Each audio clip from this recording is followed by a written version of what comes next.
Okay, right now we are on the live on YouTube. Okay, thank you. A very good morning and warm welcome, heartiest welcome to all the dignitaries and the participants and everyone who are present over here in the international webinar on standing of teachers in providing a stress-free platform during post-pandemic COVID-19. It's a matter of immense pleasure Okay, that right now we we are on the live. that we have got 1,833 registrations for our international webinar. From past 2 days, our four of the resource persons delivered many of the they shared many of the useful significant informations with us, and today uh, in our first technical session, Mr. Michael Kroh has been connected with us. He is from Germany. He is a Sahaja yoga trainer. To welcome him, on the behalf of the entire Vipra family, I welcome Mr. Michael Kroh. A very good morning and namaskar, sir. I welcome. I would like to invite Mr. Mohit Srivastava, the department of the head of the department of computer department from Vipra College, to welcome the guests and the participants. Mr. Mohit Srivastava, over to you. Hello, good morning. Madam, am I audible? You are audible, but you are not visible. Just a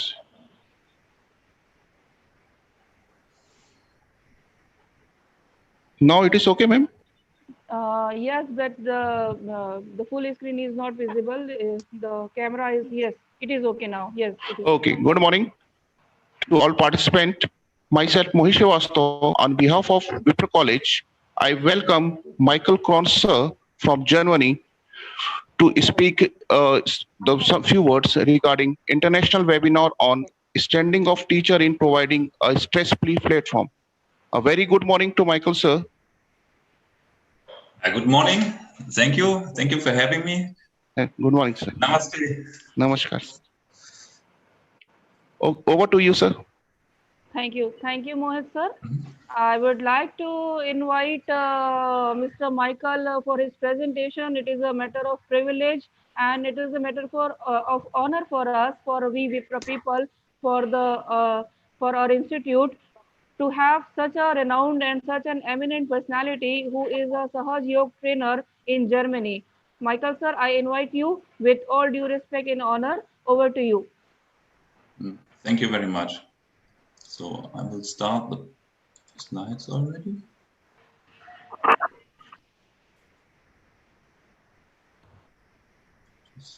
Yes, Michael, it's working? Yes, it's working. Okay. So good morning, everybody. Good morning. Thank you very much, Dr. Sharma, for having me on this program here, on this occasion of this training for the teachers. First, I would like small words to introduce myself. I studied MBA, which is called here Diplom-Kaufmann, and then I had my teacher's training, and I had my examination as a teacher. So I could know quite well what most of the audience is doing now, right at the moment, and which struggles they go through and which questions they have in their head, and what is helping them. So at the time when I was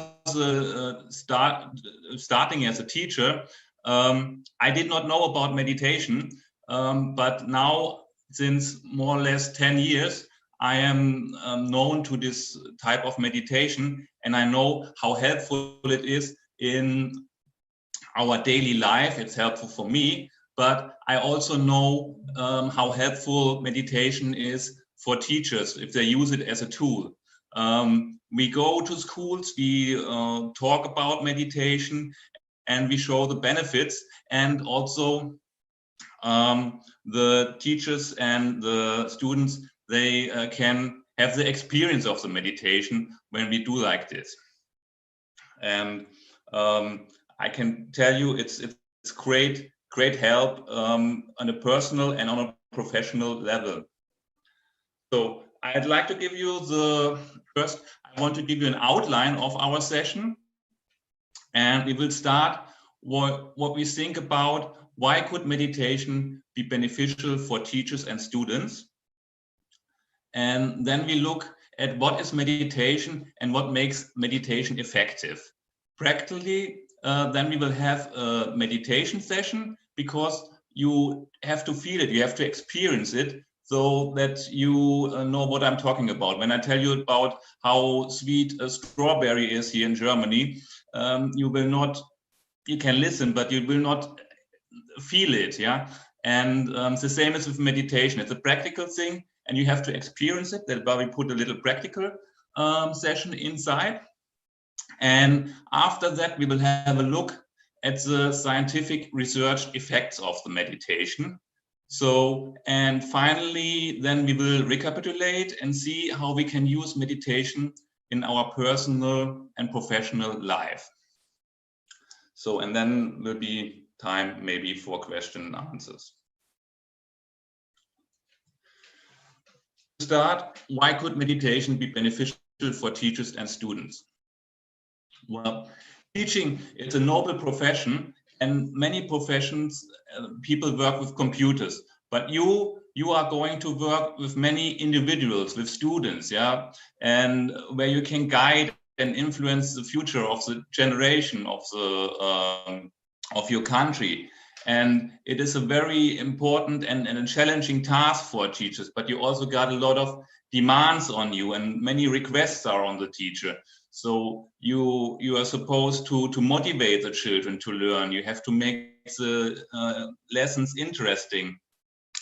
You should have your the own demand on you to teach useful things for life to them. And they expect to give you, the parents expect you to give values to the children.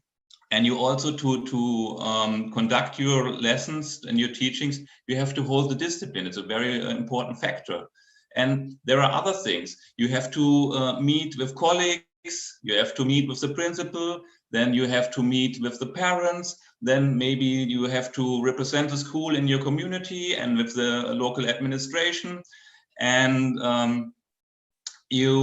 now the demands are on you that you have to be technically equipped and always up to date with the technical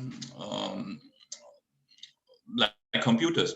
So to sum it up, it is a lot of workload. And while others go to work, and then when sometimes when they finish at 5 o'clock, 6 o'clock, then they go home, then it's finished. But you are teachers, and when you go home, the work just starts. Yeah, you have to prepare your lessons. You have to see what you do conduct for the next week. You have to correct the writings of the children. So that is a lot of pressure, and you will have to search for your time for yourself to shut off the thoughts. And this is meditation will be very beneficial for you in this period, yeah, to find your own space where you can experience yourself and learn about yourself. So, and as you're going to be teacher, you're on the way to decide what kind of teacher you want to be. We got two extreme like teacher styles. You can there are teachers that are feared by the students, and there are teachers that are respected by the students.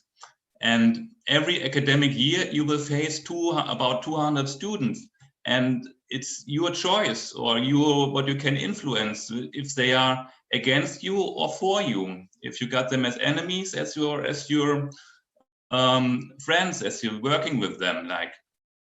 And anyway, both sides invest and produce large amounts of positive or negative energy. And the students, they will remember you for the rest of their lives, and you will meet them for the rest of your life. So it is important what what kind of students you want and what kind of society you want to build. You can have we can produce copycats and parrots that are only repeating what is told to them, what is written in the book.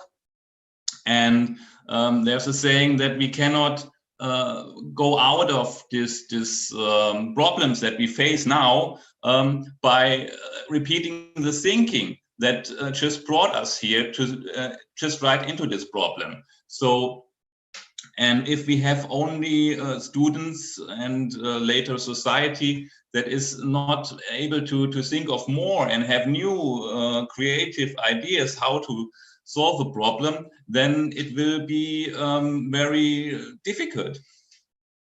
So on the other hand, you can try to support a free thinking and try to produce children that are facing the challenges of the world and they are building a better future and they can be carriers of morality and enlightenment. So, but how do you do this? What to teach? Create such students, you as a teacher, you need to have creativity and dynamism and confidence.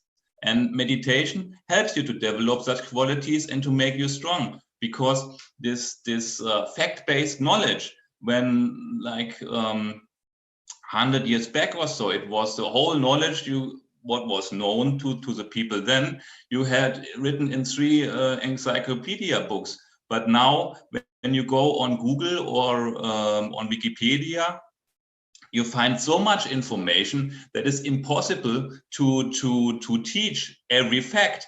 And so you have to create to teach methods and techniques how to deal with all these facts that are around us and that are around the students. And it would be very good if you could give them guidelines how to deal with informations, how to deal with facts, how to also guidelines for their life, and you can transport values, what is good to be. So if you watch it from the other perspectives, the perspective of the students, they also have got different challenges and struggles. And it's by far not just learning and studying what is troubling them, for example, is they cannot sit long when they're young. They want to play, they've got a short attention span, their mind gets distracted or other students disturb them, and maybe they've got fear of other children and they are shy and they want to be integrated and respected, or they have a fear of the teacher, or fear of the parents and fear of life's challenges. And wherever you go in the world and in which class level you watch, there's competition and depending on the level, but enormous academic stress can be there. And for some of the poorer children, all the expectations and the troubles from outside, they seem too much to bear, though that they are searching a final release of all their problems, and finally commit suicide. So sum it up and to categorize it, we can find a lot of disturbance and imbalance in the student's life, and this hinders them to develop their full potential. Yeah, we can see it in a physical and a mental and an emotional way, where these imbalances can be. And so for both the teachers and the students, balance is very important, and it's needed for forward movement, for positive development. And throughout the world, meditation is known as a good balancing technique. That's why we talk about it. So what is meditation? What makes a meditation effective?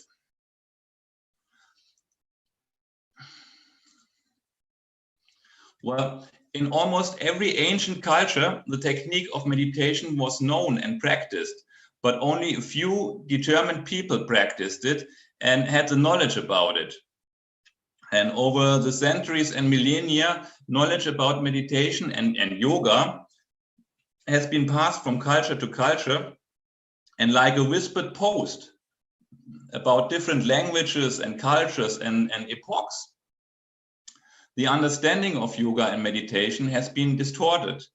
And what makes what we can see from research and our daily life experiences, more and more people are nowadays interested in meditation and they want to know about it. And when you look at different dictionaries and websites and you go through the research papers, and you find out that there are three main ideas about what meditation or yoga means. First, there's the idea of meditation as a kind of concentration exercise or restrained thinking. And then secondly, there is an idea of yoga as physical fitness, which then sooner or later should end in a healthy mind. Or yoga is understood as meditation is understood as whatever looking exercise with the goal of freedom of thoughts. So concentration, fitness, or freedom and no thoughts. These are the basic ideas about what meditation is now. And I think if you have an overview of these three directions, it is easy to imagine that if meditation plays such a large role in many great cultures on the earth, there's actually only one state that can justify this great attention, and that is significantly different from everyday life experience. And cannot click now, waiting. I put it here. So, and right, the only state what thoughts can be without thoughts, that can do all these wonderful things that you hear and read about again and again. However, it is also correct that the attention training and the physical exercises, they were part of the classical yoga, and which dates back to Patanjali, who is considered the father of yoga. And it is assumed that the author of the Yoga Sutras, he lived around 200 BC, and he wrote the classical guide to yoga, you can say, the Yoga Sutras. And in the Yoga Sutra, it's presented the way of meditation or yoga as the eightfolded or eight-limbed path, which includes different rules of conduct, such as self-discipline, purity, non-violence, truthfulness, and restraints of all kinds of desires. And there are, secondly, category is like there are physical exercises you have to do. You have to do asanas, which is yoga postures, or called hatha yoga nowadays, and pranayama to control the breath. And in addition, Patanjali said one should move away from the impressions of the everyday world, to have to ideally live as a hermit in a small community, and by this to clear the way to freedom, the freedom of thought, and to the yoga, which was the ultimate goal of Patanjali's yoga path, which was complete peace in a silent mind, the samadhi. So when we do our meditation courses, some people have the feeling that what we tell them about meditation first is very unusual, and for their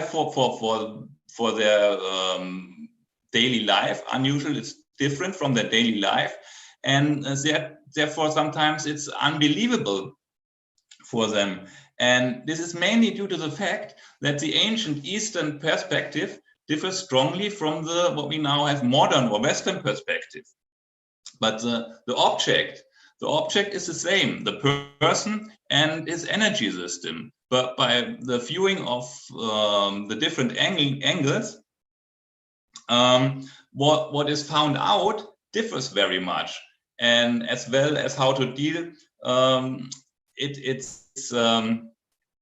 the object is the same. It deals with the human energy system. So this the modern or Western perspective looks at the energetic system like this. Electrical impulses run through nerve pathways, and the flow is influenced and controlled by different chemicals or hormones. And this energy is then concentrated and distributed into the nerve plexus. And then the energy then does different jobs. And for one thing, the organs have to run. But the man, or human, is not just a machine. We can also think, and we have feelings, and we have special qualities. And this also has to come from somewhere. And the ancient Eastern perspective had a much wider perspective than this narrow modern perspective. And here we see an old Indian and Chinese representation of our inner energetic system. There are estimated 70,000 energy points and channels, and you see they draw maps of this inner subtle energy system. When we see at the teachings, they located there in this energy system, in this subtle energy system, the real sources of our problems and qualities, and as well as the state of our body, mind, and the emotions come from this inner, from these subtles, energy systems. I have to take a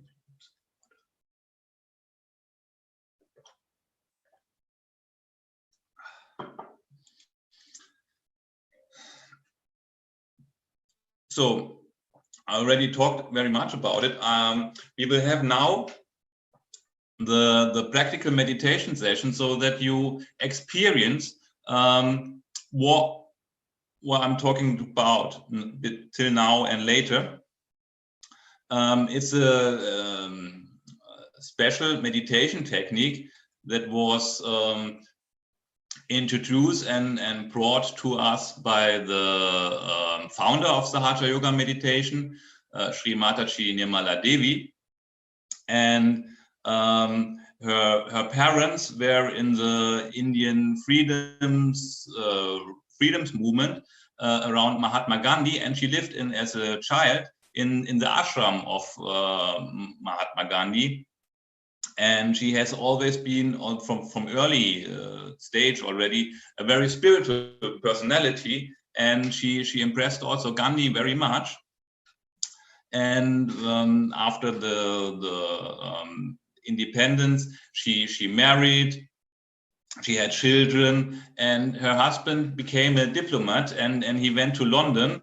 And when the children were out of the house and married, and she was having done her duties as a mother, then she started with talking about spirituality that she experienced, and all the knowledge that she is there from the books.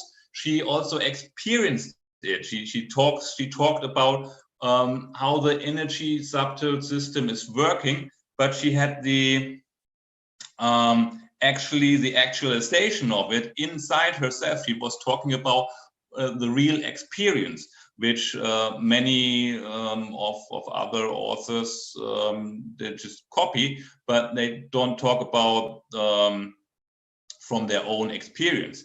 And this is a much important factor for the honesty. And she started talking about this in the 1970s, and she traveled the world, and mostly at her own expenses, and sometimes by invitation. And the lectures, they were always free of charge. And as an extraordinary spiritual personality, she has been awarded with many prizes. She was Personality of the Year in Italy in 1986. She was keynote speaker at the World Conference of Women in Beijing. She received a PhD for cognitive science. And she spoke for the United Nations at least on 4 occasions to speak on the ways how to achieve the world peace. through meditation, yeah, because it gives the inner peace, and the inner peace spreads out to the community, and then to the nation, and then to the world at last. And because of this, of her work, voluntary work, she was nominated for Nobel Peace Prize. So this is the founder, Sri Mataji is the founder of the Hatha Yoga meditation, and she's the origin of it. Because it's a special type of meditation. It's based on the old Vedic tradition of the old teachings, but the important factor is that the practice of it, the daily practice of meditation, was made possible for a modern man, and to integrate it into a normal way of living, a normal daily schedule. And it's quite easy to do it, but nevertheless, it's very effective, the way, and it leads to a mental silence and a state of thoughtless awareness, which is the original goal of meditation, and the state where meditation should lead to. And when you experience this, the benefits are, on the long run, a balance in the mental and emotional and in a physical way even. Also, it's no physical exercises included, not very much. There is a lot of scientific evidence, also new research. It's written in the scriptures that it works, the ancient scriptures, but nowadays these scriptures are not so looked at like it's a real science or so, but it was.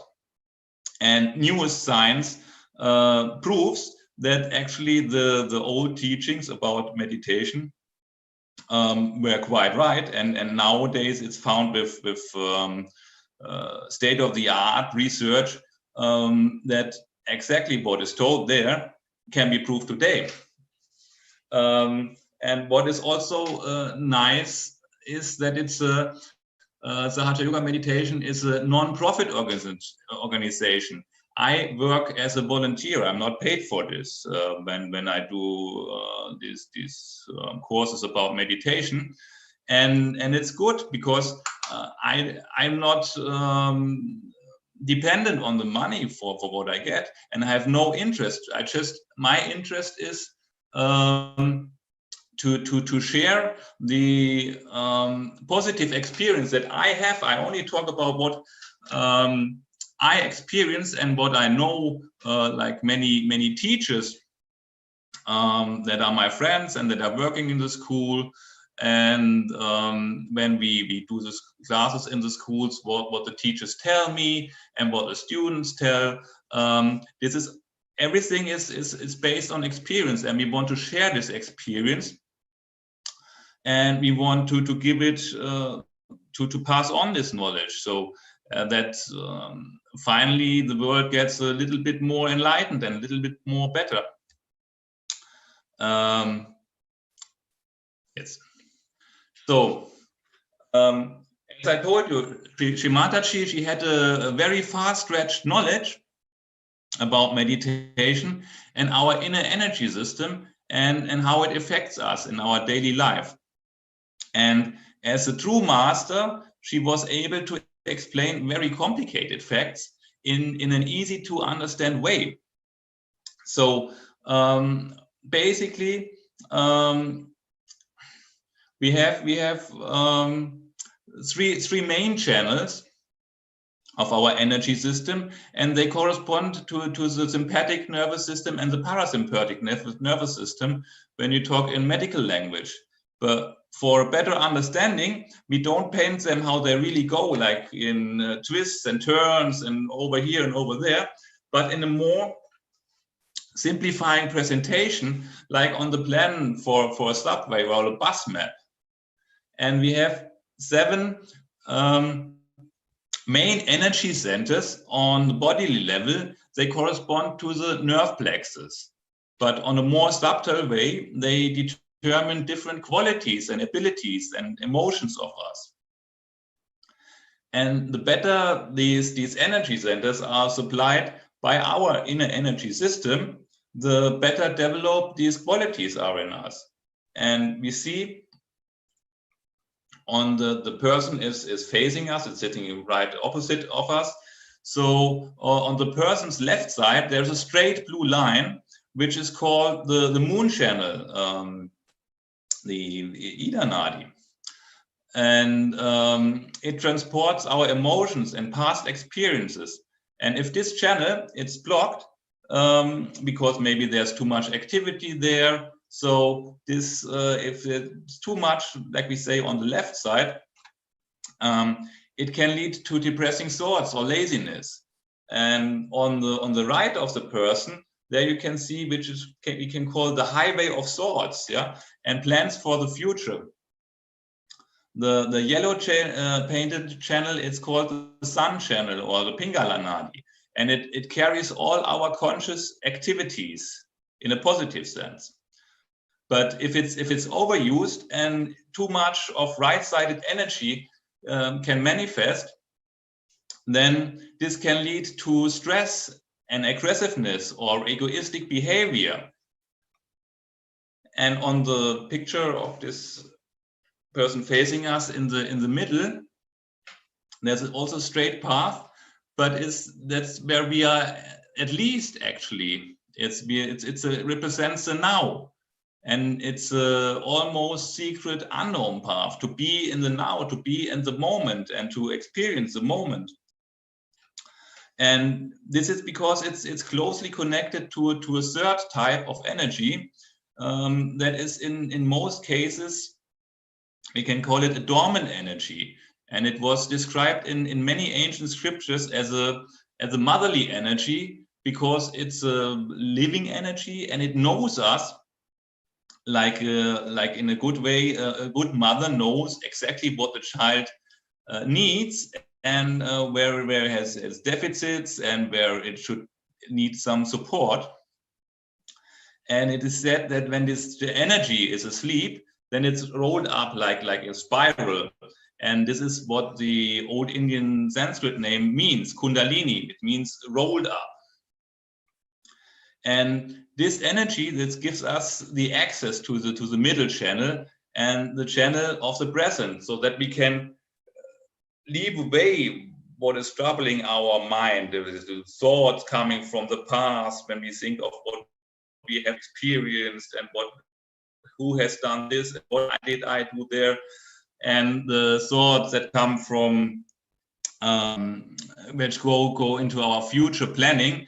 And this energy makes the path through possible to go, and just to be in the now and to be at the moment. And by this, it eliminates the extremes that we tend to go sometimes here, sometimes there. Sometimes we are more in the past, more on the emotional side, and sometimes we are very much stressed, thinking. And this energy knowingly gives us the balance. It knows where we are and what kind of energy we need most at the moment. So how can we activate this energy? This is what we're going to do now in our little experiment. So with the meditation, we will do the first meditation we will do is going on our left side. So this is the power of desires on our left side. And to activate this sleeping energy in us,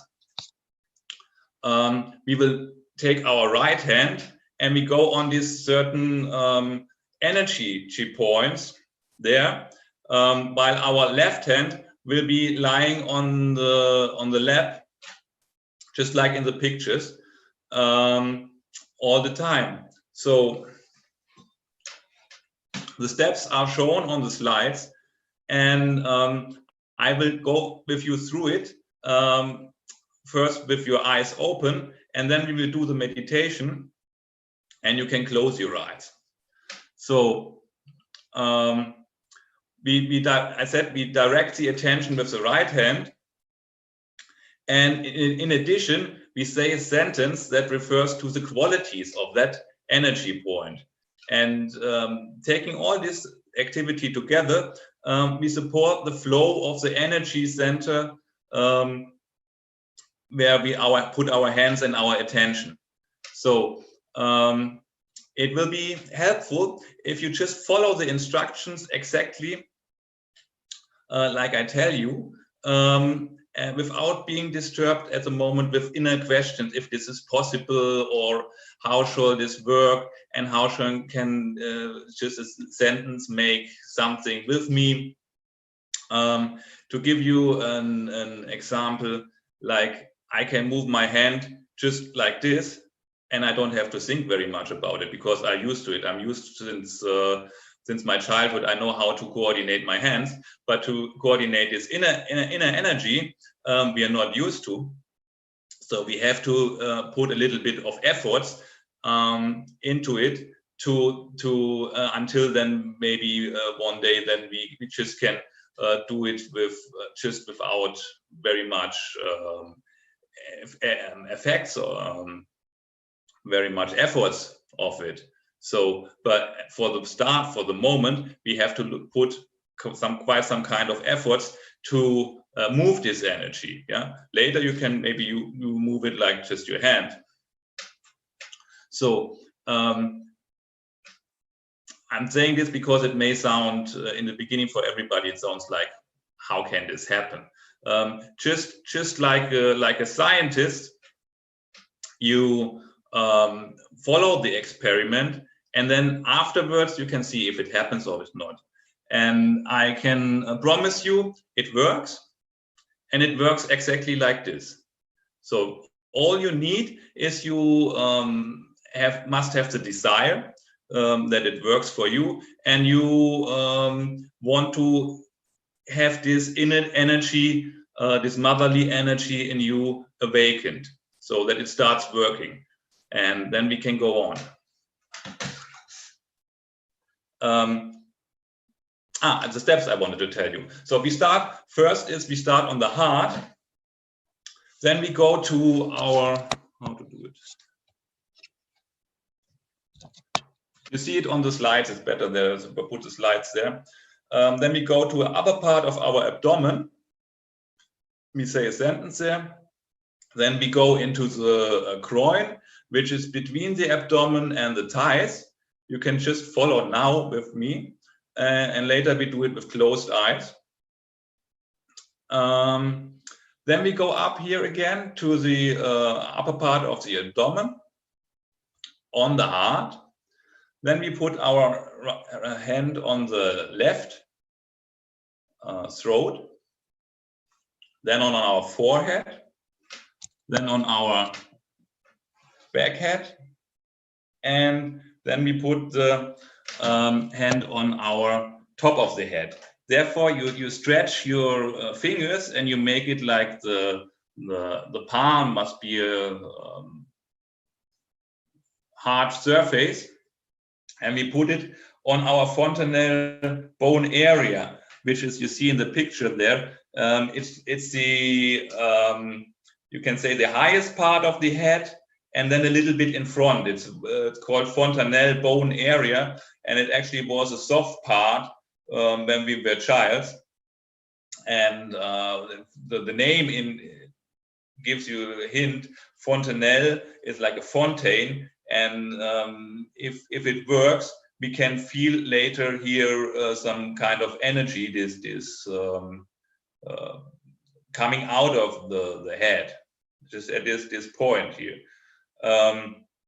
So I hope this is understandable. We close our eyes. When you don't know where we are, you can look at the slides. But what is good, if you've got classes like me, you put them off during the meditation. This helps you. And you can sit straight on a chair like I'm doing now, or you can sit like cross-legged, like this woman is doing on the picture. You can sit on the floor. There is no better, or it makes not very much difference. What should be that you should be relaxed. Whatever is more comfortable for you, on a chair or on the floor, you sit like this.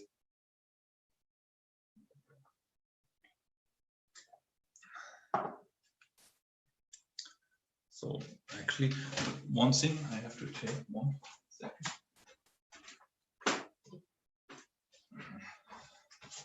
To keep with the timings, I need a clock. So we just small meditation.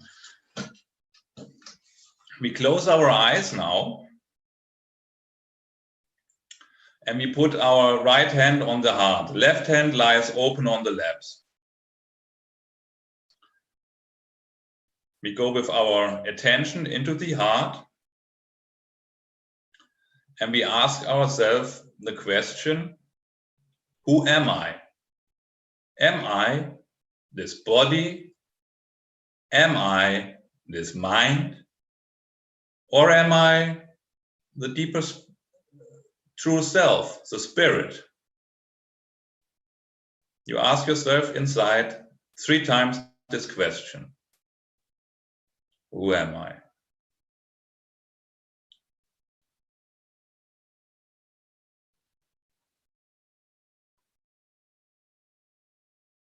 And you try to listen to your true self, which gives you the answers.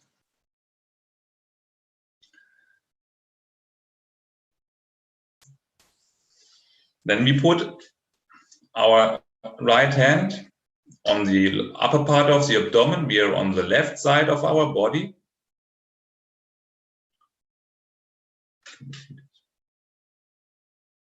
You can see. And here we ask ourselves the question, am I my own master?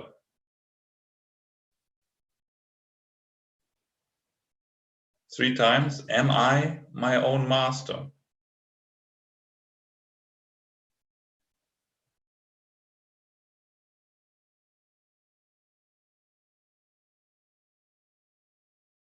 Then we go a little bit more down to the groin, between the abdomen and the thighs, where the leg starts. Here, you put it. And you press it a little bit inside there. And this is the energy center of our inner true knowledge.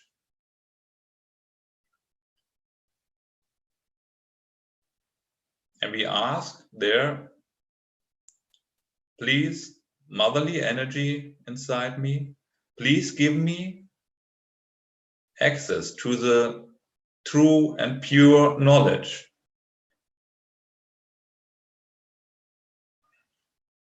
It's a knowledge that is cannot be read in books, but which comes from inside of you, and it tells you what is good for you, what is bad for you, and what to do.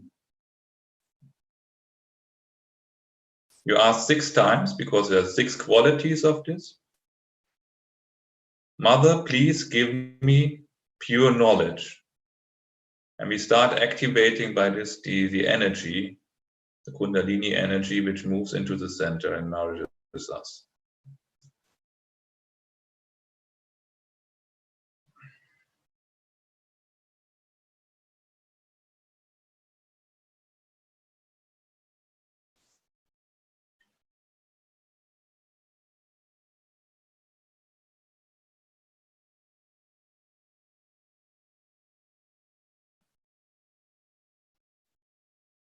Then we go up to the upper part of the abdomen again. And with this pure knowledge, our intuition, what is good, what is bad for us, activated, we become more and more our own master. who knows what is to do because the knowledge is with him. Here we say now with confidence, we say for 10 times, Mother, I am my own master.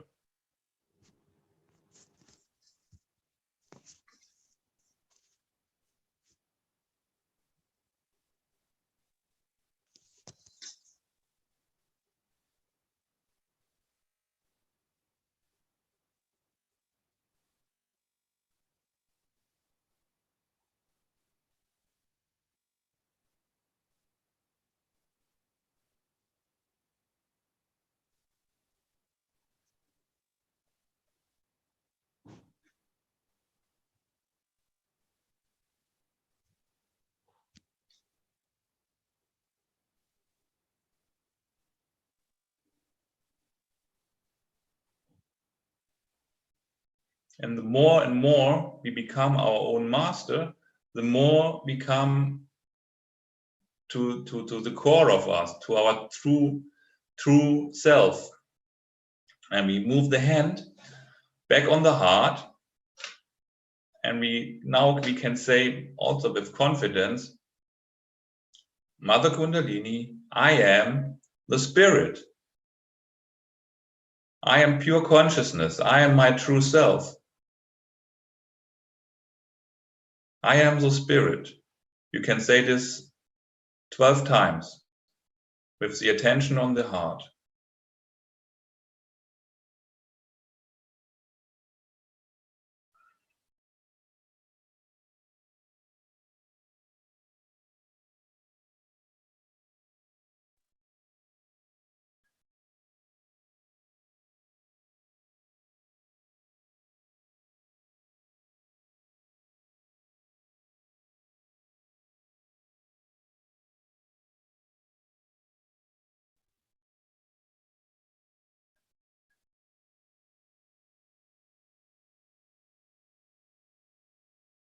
So then we move the hand to the left throat. Our right hand is now on the left throat.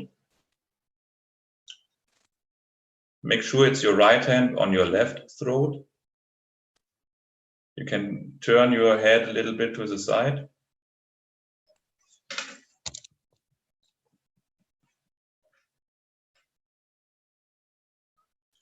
And as we are the spirit, our true self, we are not guilty. Our ego, our mind produces the idea, the thought that we are guilty, but actually it blocks us, this idea. And here we say for 16 times, just repeat inside without thinking on something specific. You just say, Mother Kundalini, I am not guilty. I am free of guilt. Say this 16 times.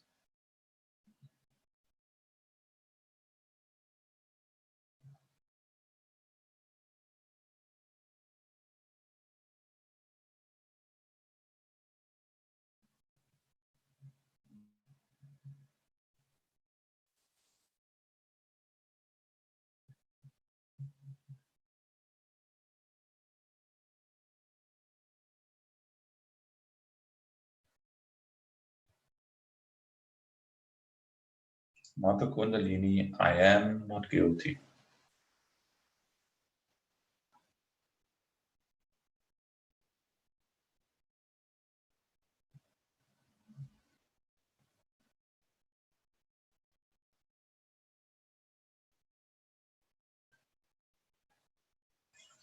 Then we take the palm and we put it across over our forehead.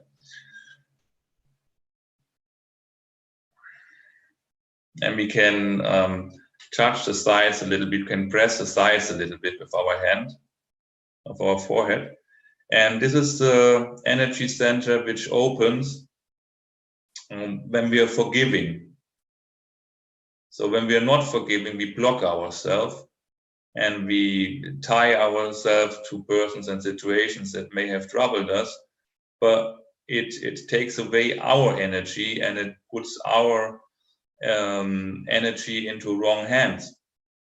So the best thing is to forgive, and then you're free. You can free your mind of all what has happened if you forgive. So here we say, from our heart, maybe 2 times, Mother Kundalini, I forgive. I forgive everybody, and I also forgive myself.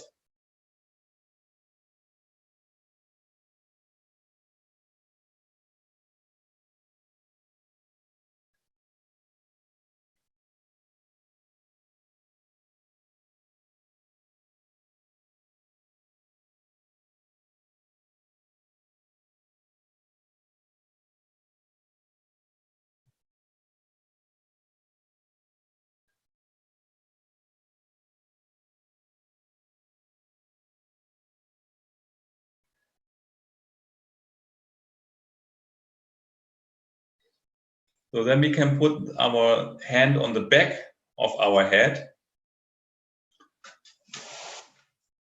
just in the middle of the back, and we can also, like looking up on the ceiling, we can move our our head backwards. And here, for everything that we may have done wrong, we ask for forgiveness, knowingly or unknowingly. Please forgive me.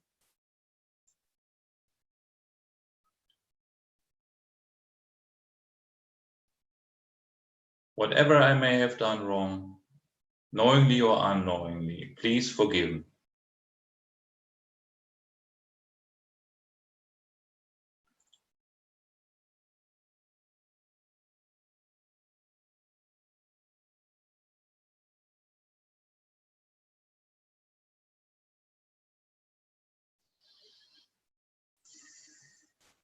Then we take the our palm on top of the head. We put it on our fontanelle bone area, which is the highest part of the head, a little bit in front. And we stretch our fingers. We make the palm a flat surface, hard surface, and we move it. We turn it clockwise. We go on the left, we go in front, and we turn to the right, and we go on the right, we go back, and then left and front, right and front, and we really move your scalp. You really press it hard. And by doing so 7 times, you say, please, Mother Kundalini, give me the yoga. Please give me the connection with this energy.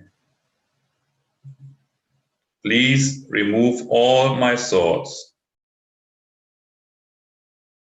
Please let me be thoughtless in meditation. That is what the meditation means, thoughtless awareness. You do this 7 times. Ask for any of these.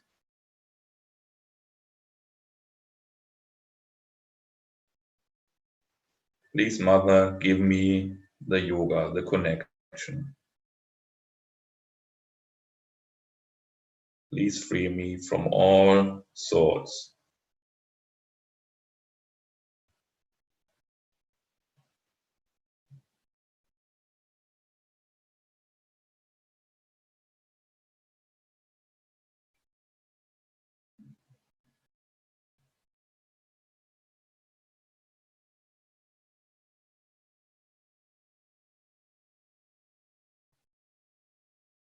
Then we can stop our hand. We can remove the hand. We put it a little bit above our head. We hold it over the head, the hand.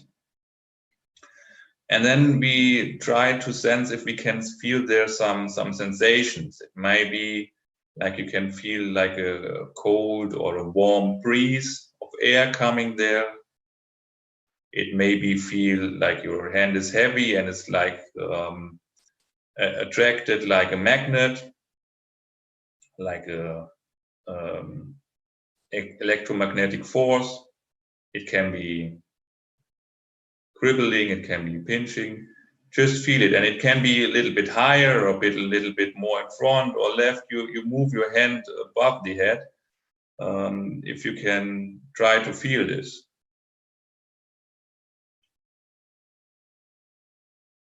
And we can also change the hand. We put now down the right hand, we put it on our palm again, showing upside, open to the sky, and we take our left hand over the head, and we see if we can feel something with the left hand. It's a very subtle energy, so it's not strong. You have to closely observe, precisely observe what kind of feelings you got there in the hand. And it can be different from the left hand and different from the right hand.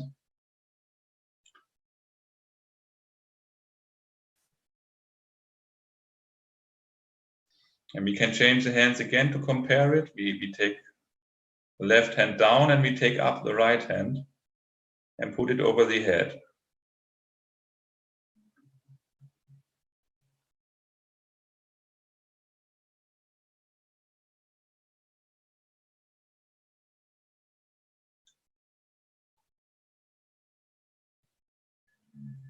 Then we leave our attention just one short seconds, some short seconds over the head. We put both of the palms open on our laps, and we just observe what is going on over our head, and what can we feel on the palms. Maybe the palms or the fingers, we can feel some kind of energy. Maybe the left palm is warmer or heavier. Other palm could be colder. Both could be cold. Just observe what is your experience.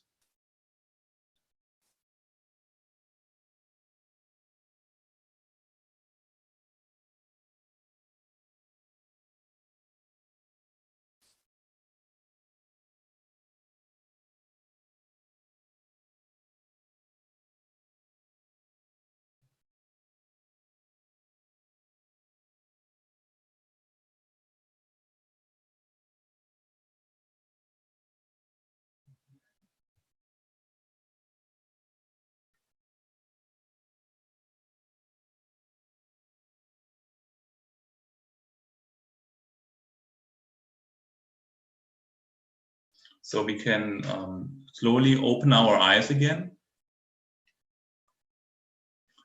And I hope you could feel something, because this is your own personal proof that really the energy starts moving when you do this meditation technique, Sahaja Yoga meditation. And maybe you could feel something, maybe you feel a little bit change. I hope, because I'm doing these courses now for 10 years, most of the times people can feel it. If you don't feel it very much, maybe it comes more with a little bit of practice, and it also has got something to do how developed or free your inner energy system is, or how blocked it is. It had a lot of, if you feel it, a lot of to do with this chakra here, the fifth chakra, the Vishuddhi chakra, the throat chakra. But maybe you could feel just a little bit right, relaxed or relief, or your head is free. So I hope most of you had this kind of experience. And now we will have a look. What does research say about this state of mental silence? And the research spans from many faculties like medicine, neuroscience, or business management. A lot of research has been done, and there are a lot of meditation techniques and a lot of research. And when you can compare all in the research, like in meta-research studies, these are studies that research and collect what is researched, and they classify it and qualify it, and then look for patterns and general conclusions. And if we look at this meta-research studies, that you see that there's a large difference between meditation techniques that don't go for this thoughtless awareness, or which techniques that are close to the original type of meditation, which aims the thoughtless awareness. And there's also a lot of research done on Sahaja yoga meditation. I'm going to just highlight a few of them, which I think are quite connected to our field, or your field, the teaching, the school, and the teacher-student relation. So first, this research was done in Australia. I think it's not going to take very much. I see Mrs. Sharma already there. I take 5 more minutes and then I'll be finished. This research was done in Australia, and first it shows the health values of the general Australian population in different categories, like physical function, general health, vitality, emotional and mental health. And then comes the line of the observed meditation group in this experiment, and it's almost every aspect is higher than that of the general population. And especially with the general health, the emotional and the mental health, they show the highest difference. And here you see there was actually differences between the meditators in this research in regard if they actually could reach the thoughtless state in their meditations. But as they were experienced in meditation, most of them reached it once or more in a day, which is a part of the cake, which is the blue color. So, and the importance of being thoughtless in the meditation you see on this slide, because the mental health scores were the highest for those people who actually could reach this state of thoughtlessness. And these are the first 2 columns. You see they are the highest. Several times per day or more is the highest scale, the highest score scale. And the less thoughtless, the lesser the scales, the score values were. And again, here you see the comparison with the national average. For those who could reach a silent mind daily or at least weekly, the mental health scores were significantly higher than above the average. And this is a study was done in Spain in cooperation with UK, and it showed the increase of gray matter in the brain. And it was shown with long-term meditators that they had more gray cells than the average population. They could better control their attention. They showed more empathy and more compassion.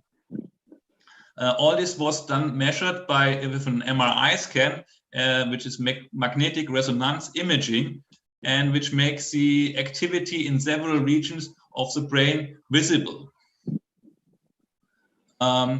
This is from an English and Australian study with ADHD, attention deficit hyperactive disorder, children. If you know about this what is called a disease, it shows that the children are more impulsive. They have trouble with multitasking. The excessive activity or restlessness.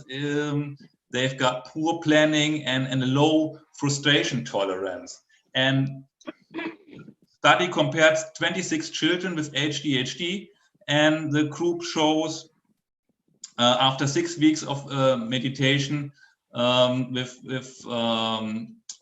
medicated students or unmedicated students, a lot of improvement.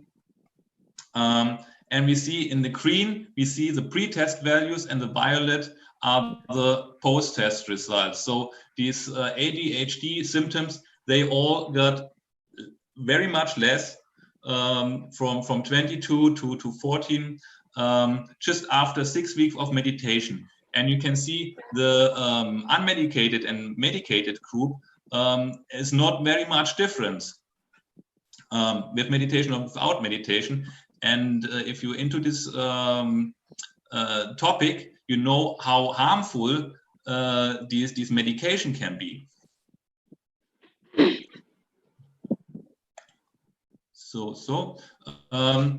This is where they improved the children. They improved their sleep, they improved their memory, they got more confident, less angry, less anxious, and they could, this was seen at home and in school, they were better, they done their homework better, they were working better in the classes, they had less difficulties with the teachers and less difficulties with other children, and they had a more positive feeling about the school.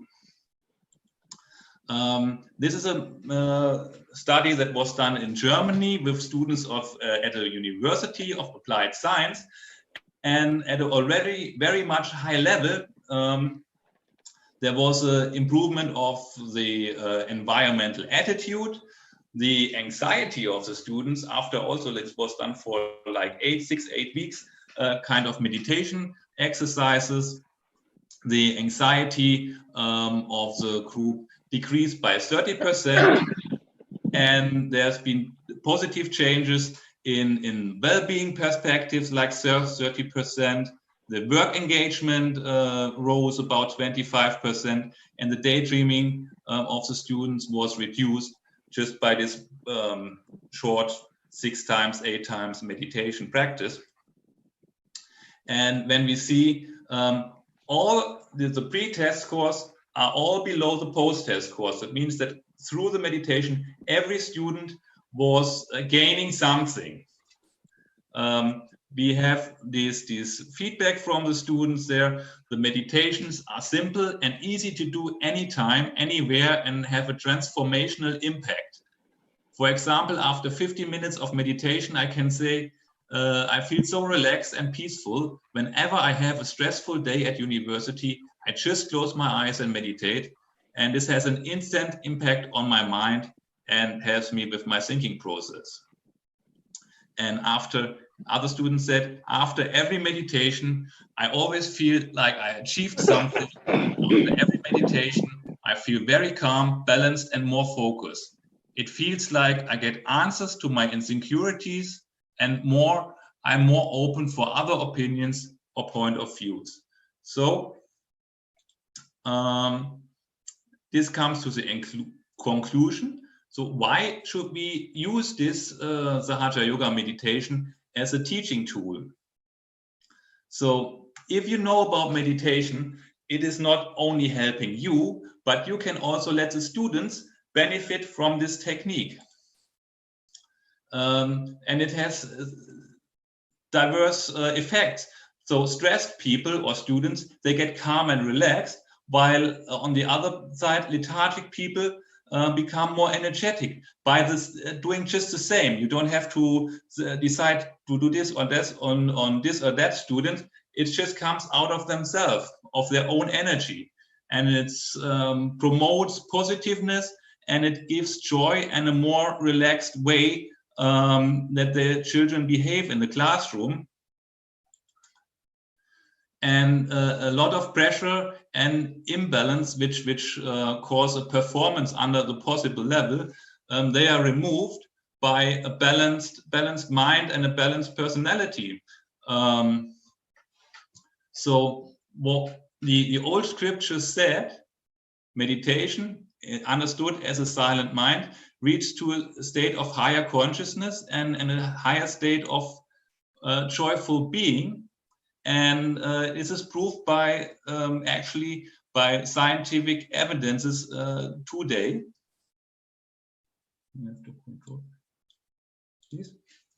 So, and how can you implement this meditation into your education system as a teacher?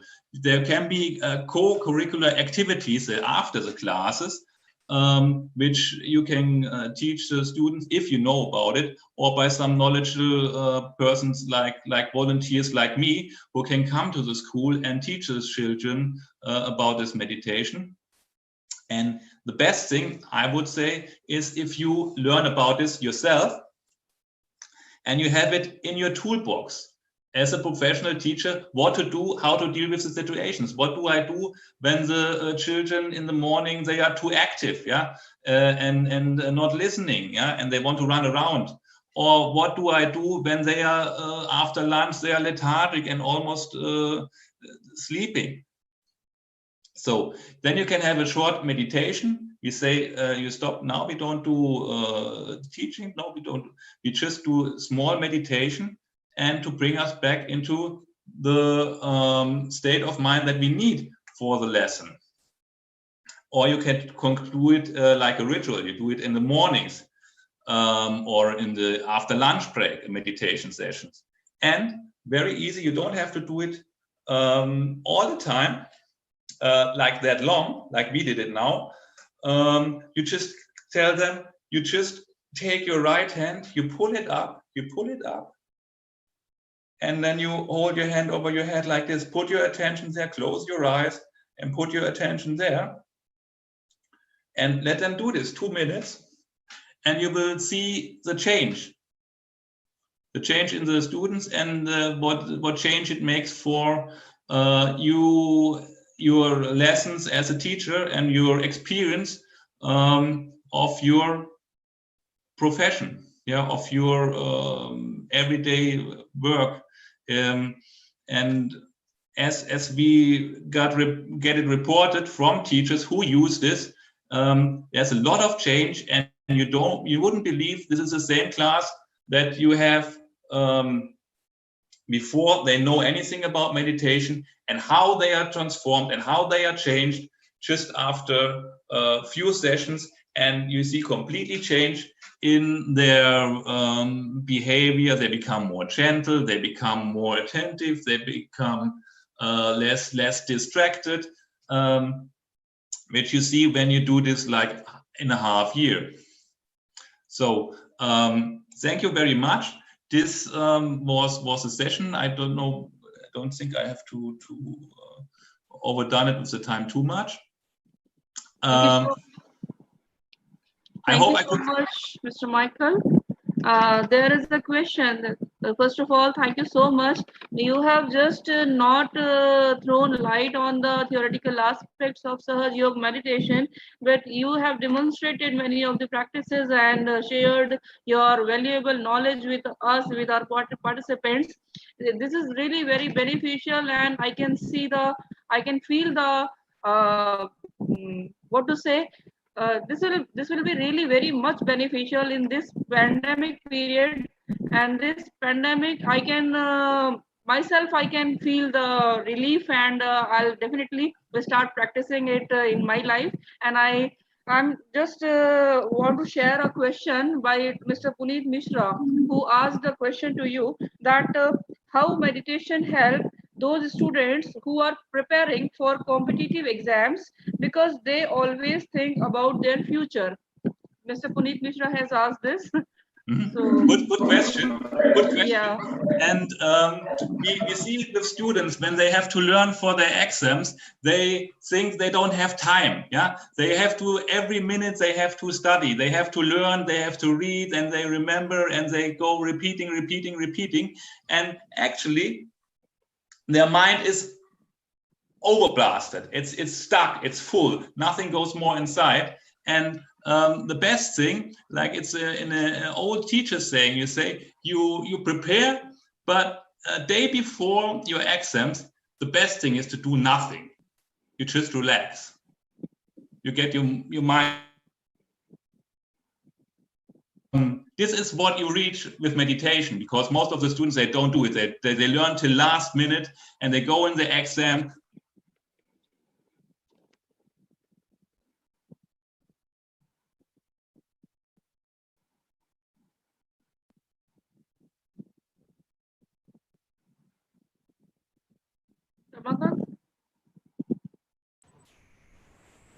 Yes, madam. It is paused. Is it paused? Mic sir का mic हो सकता है net slow हो गया होगा. Okay. Mr. Michael, maybe your it is paused by your at your end, Mr. Michael. We are not able to see you. You are not audible.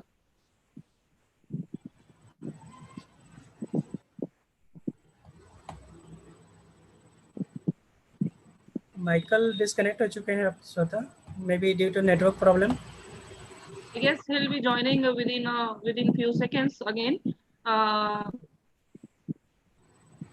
Dear participants, you have listened to Mr. Michael from Germany. He is a Sahaja trainer there, and we are really privileged, and we are really uh, feel lucky to have such an esteemed, renowned person as a resource person, as a speaker for an international webinar. And I'm waiting for Mr. Michael again. And before, well, let's move to the next step of our webinar. If he'll be joining again, we will catch him again. Our second resource person for the day, for the second technical session, is Dr. Nitin Sanyal from Ireland. She has been connected with us. Dr. Nitin Sanyal, we welcome you, heartiest welcome, and a very warm welcome to you from the entire Vipra Arts, Commerce, and Physical Education. Namaskar. Before I would like to invite her for her lecture, I would like to throw a light on her, in brief, on her profile. Dr. Nitin Sanyal was a principal investigator at School of Chemistry, TCT, and is now a consultant R&D product development scientist at Transitions Optical Galway. During her integrated masters in chemistry from the University of Hyderabad, she was invited to Germany to attend the 59th Nobel Laureate Students Meeting in 2009. Her interaction with the laureate enhanced her interest to further study chemistry, and she joined Trinity College Dublin for a PhD program. Her PhD thesis was on designing novel fluorescent fluorescein molecules for explosive detection. She received many awards, including the Government of Ireland Scholarship from President Michael Higgins in 2012. Her first Independent Science Foundation Ireland grant application was successful in 2017, and she joined Transitions Optical to work on exciting chemistry for optical wear. Apart from mixing molecules to produce amazing colors, she enjoys cooking and traveling. Such a versatile personality is connected, has been associated with us. With these words, I would like to share one more thing, that though there is a big difference, the 5-hour difference in Indian and German, Indian and Irish timing, even though our esteemed resource persons accepted our invitation, they set alarm for to wake up in the early in the morning. We are really privileged and we are really thankful. We pay our gratitude. Nitin, before I would like to invite you, Michael was disconnected for a few minutes, and he was answering our participant regarding a question which was asked. I take the excuse from you, and I invite Michael for a minute again to complete his answer to our participant, Mr. Puneet Mishra, who asked how to what is the suggestion for the learner participants, students who are preparing for the competitive exams. You are answering, Michael, there, but you were disconnected. Over to you, Michael, sir. Thank you. Sorry for this. We are living in a rural area here, and our internet connection is not the very best all the time. But basically, what I was starting to say is the students, they think they don't have time and they have to put much more knowledge inside their head. But actually, quite the opposite is true. Of course, they have to learn, they have to prepare, but to a certain point. And after they have reached this input point, then it is very beneficial if they just get their head free, yeah. If they can, if they're not blocked by all these knowledges, but if they can move freely, if they can read the questions like with a free mind, and they can have their thoughts floating free, And this is the state where you come in with meditation. So it frees your mind, and it just gives you a break. You need a break from all this heavy thinking. It gives you a short break, even of 2 or 3 minutes, when you come into that state, and it has releases this strong energy, which is more relaxing and more than 8 hours of sleep. So, and if they do it over a longer period, actually it helps them develop their creativity. It gives them more, it increases the ability of thinking and understanding in the different subjects. Or so it is beneficial all the time, and especially it is beneficial in the times before exams or any stressy situation that you come. When you have a start before a presentation, you can take 2 minutes as a student or as a teacher also, and just put your mind, put your attention over the head in the top of the energy center, which is connected to all the centers, and then you feel like relaxed, and you can go and then you can tap into all these resources and all the knowledge that you put before inside, but you are acting more freely and more relaxed.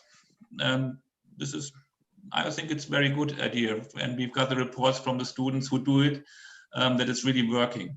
So thank you for giving me the opportunity, having this session here and answering this question. So it was a very joyful experience for me. Thank you.